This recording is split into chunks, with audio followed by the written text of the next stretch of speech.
దేవునికి స్తోత్రములు. మీ అందరికీ నా వందనములు. ఈరోజు దేవుని వాగ్దానం, నీ సరిహద్దులలో సమాధానం కలుగజేయువాడు ఆయనే. కీర్తనల గ్రంథం 147 అధ్యాయం 14 వచనం. మహాపరిశుద్ధుడైన మన తండ్రి అయిన యెహోవా మనతో సెలవిచ్చినదేమనగా, మన సరిహద్దుల్లో సమాధానం కలుగజేస్తానని.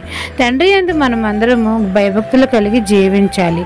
ఆయన కృప కొరకు మనము కనిపెట్టుకునే ఎడల తండ్రి మన యందు ఆనందిస్తాడు. మనమందరము కుమారుని యందు విశ్వాసం ఉంచడం వలన తండ్రి అయిన యెహోవా మన యందు ఆనందించుచున్నాడు. తండ్రి మన గుమ్మంల గడియలను బలపరిచి ఉన్నాడు. మన మధ్య మన పిల్లలను ఆశీర్వదించుచున్నాడు. మన సరిహద్దులలో సమాధానం కలగజేయవాడు ఆయనే.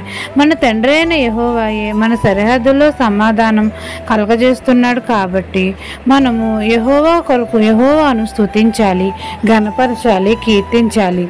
మనకు విరోధంగా రూపించబడిన ఏ ఆయుధము వర్ధిల్లకుండా చేస్తాడు. మన సరిహద్దుల్లో సమాధానం కలగజేసి మన గృహం చుట్టూ తను కాపాడే దూతలను కాపుదలుగా ఉంచుతాడు.